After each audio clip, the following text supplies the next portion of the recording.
수제서 제16장 풀이의 해석에서 다섯 번째 파트로 고속 풀이의 변환 그리고 맨랩 함수 FFT에 대해서 알아보겠습니다. 우리는 앞에서 이산 풀이의 트랜스폼, 즉 DFT를 계산하는 식을 이와 같이 유도를 하였습니다. n개의 데이터가 있으면 이것을 그 DFT 계산하는 공식이 되는 거죠. 그런데 이것의 그 연산하는 횟수를 계산해 보면 데이터가 n개일 때 n제곱분을 계산을 해야 됩니다. 그래서 데이터 개수가 굉장히 많아지면 너무 많은 연산 횟수에 의해서 시간이 많이 요구가 되는 거죠. 이런 단점이 있습니다. 그래서 이것의 데이터의 그 연산 횟수를 대폭 줄이는 이제 방안을 찾아야 되는데요. 그 Fast Fourier Transform, 즉 약자로 FFT라고 부르는데 이 FFT가 바로 DFT를 빠르게 계산할 수 있는 이제 알고리즘이 되겠습니다. 기본적으로 그 삼각함수는 주기성과 대칭성을 하고 있기 때문에 그로부터 이와 같은 사실을 이용하여 그 DFT의 계산 횟수를 대폭적으로 줄일 수 있는 알고리즘으로 이제 쿨리 터키 알고리즘이 대표적인데요. 이런 알고리즘을 이용하게 되면 연산 횟수는 n의 log 2의 n으로 줄어들게 됩니다. 그래서 쿨리 터키 알고리즘의 대략적인 그 개요를 살펴보면 이렇게 DFT식이 있는데 여기서 우리가 그 오메가 제로는 그 n분의 2파이하고 같습니다. 그래서 n분의 2파이를 이렇게 집어넣으시게 됐고 그러면 이게 j가 0부터 n-1개 데이터까지 이제 덧셈을 하는데요. 이 항에는 짝수 번째 항이 있고 홀수 번째 항이 있겠죠.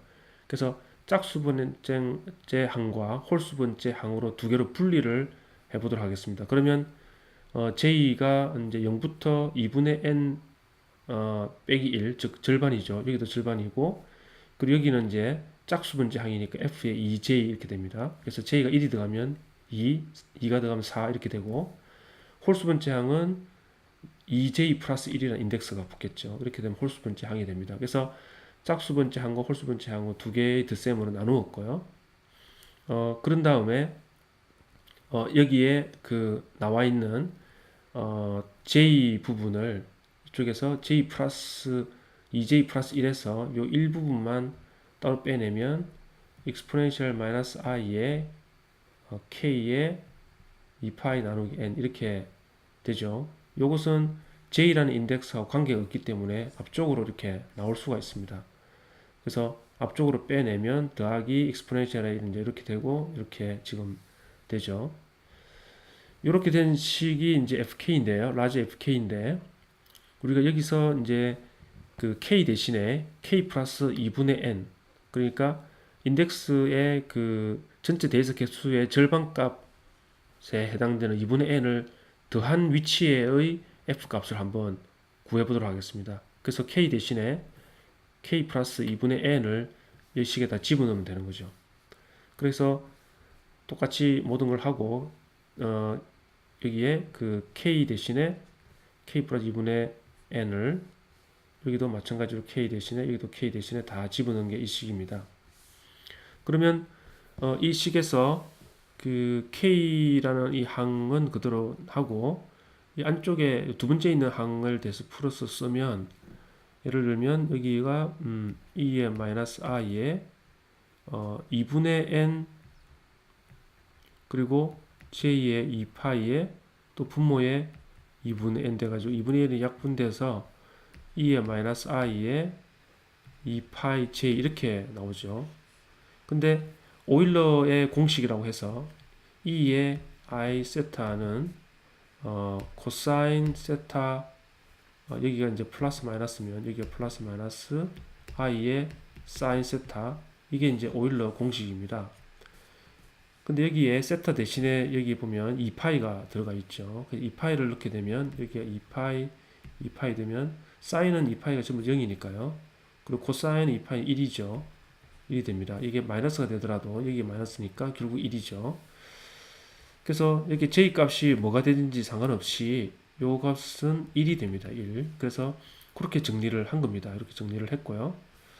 그리고 이쪽의 항에서도 2분의 n을 이렇게 나누기를 해보면 2의 마이너스 i의 파이가 2의 마이너스 i의 파이 이렇게 됩니다. 근데 파이를 집어넣어 보면 마이너스 1이 되죠. 그래서 여기가 이제 마이너스 1이 나와서 이게 플러스가 마이너스가 되고요. 그래서 이렇게 되고 이쪽도 마찬가지로 그 1이 됩니다. 2의 마이너스 i의 j2의 j2의 2파이 이렇게 되어서 이것도 이제 1이 되죠. 그래서 이걸 다 그 정리를 하면 이렇게 식이 나오게 됩니다. 근데 이 식과 fk 식하고 두 개를 딱 비교를 해보면 다 똑같고 여기 부호가 플러스가 마이너스가 됐다는 이것만 지금 다른 상황입니다. 그러니까 결국은 그 k분째 라지 f하고 k분째 라지 f하고 k 플러스 2분의 n분째 라지 f하고는 요 부호만 다르지 나머지는 다 똑같은 이제 식이니까 결국은 재활용을 할 수가 있는 거죠. 앞에서 계산됐던 뭔가 계산 결과를 뒤쪽에서 즉 뒤쪽에 2분의 n 뒤쪽에 있는 데이터에도 그대로 부호만 바꿔서 적용할 수가 있습니다. 이렇게 반복적으로 나오는 것을 활용을 한다면 우리는 그 반의 반, 그 반의 반, 반의 반으로 해가지고 계속 반복 재활용을 할 수가 있어가지고 계산의 수를 대폭 줄이게 되는데요. 이게 쿨리터기 알고리즘입니다. 이렇게 하면 연산의 수가 이렇게 많이 줄어든다는 것이죠. 맨랩에서는 FFT를 계산하는 함수로 FFT라는 함수를 제공하고 있습니다. 그래서 그것의 사용 방법은 매우 간단한데요. FFT라는 함수를 부르고 인풋으로 그 신호를 포함하는 벡터를 주게 됩니다. 데이터 개수가 만약에 m개라고 하면 m개로 이루어진 데이터 세트를 주는 거죠. 그리고 여기에 그 옵션으로 추가로 n이라는 걸 지정할 수가 있는데요.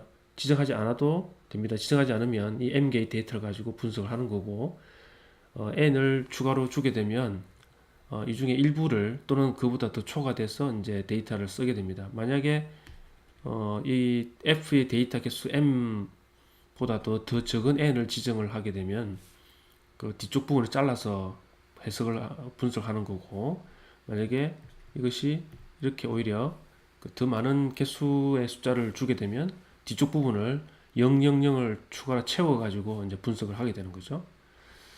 그래서 이렇게 해가지고 우리가 DFT를 계산을 한 결과는 복소수 형태로 어떤 그 변수로 받게 됩니다.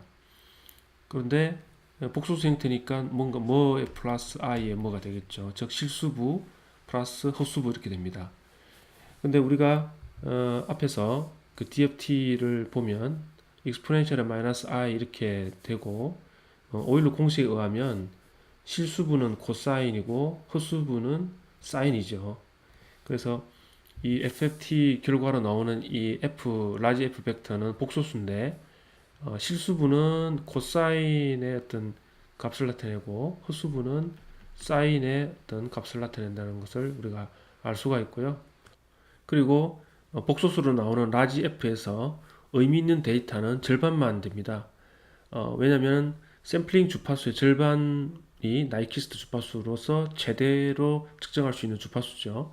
그래서 샘플링 개수가 n개면 그 n의 절반만큼만은 의미가 있고 나머지는 그냥 거울상에 즉 거울에 비친 것처럼 이제 나오기 때문에 이 라지 F가 그 나오는 순서는 다음과 같이 나옵니다. 예를 들면 n이 8개이면 0, 1, 2, 3, 4 그리고 마이너스 3, 마이너스 이렇게 해가지고 여기 이것이 이제 의미 있는 데이터고 이쪽은 거울상이 되는 걸 알 수 있고요. 이 0 부분은 이제 평균값이고요.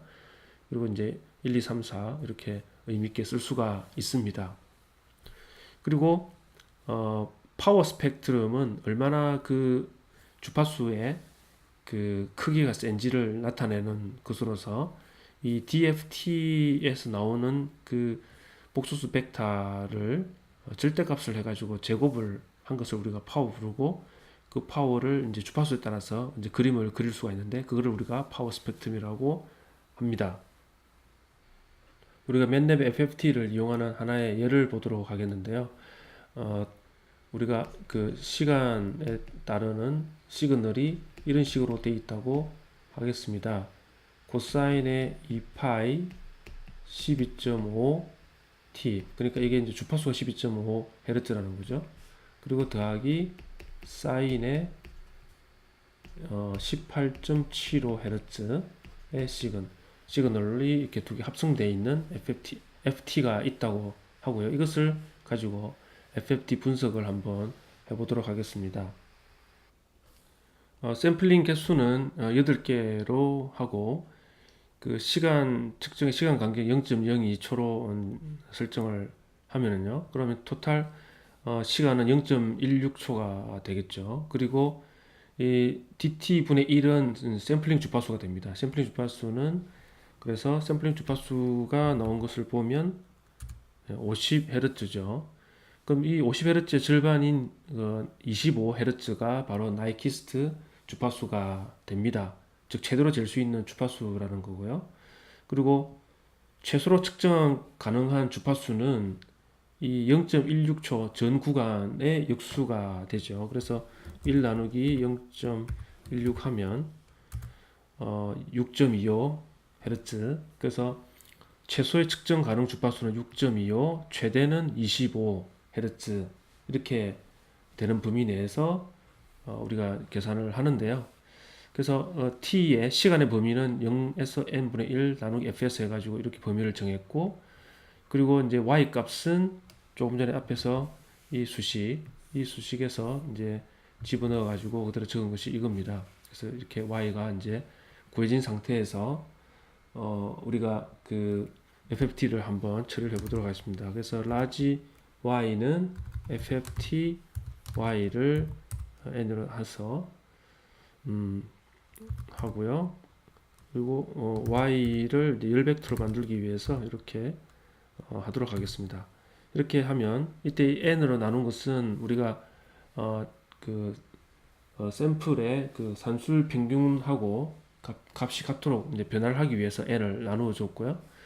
그렇게 이렇게 했더니 FFT 결과가 이렇게 쭉 나왔고, 이것이 이제 이 중에서 그 0, 1, 2, 3, 4 그리고 이 밑에가 미러링이니까 밑에는 필요가 없고 여기까지만 이제 보면 되겠죠.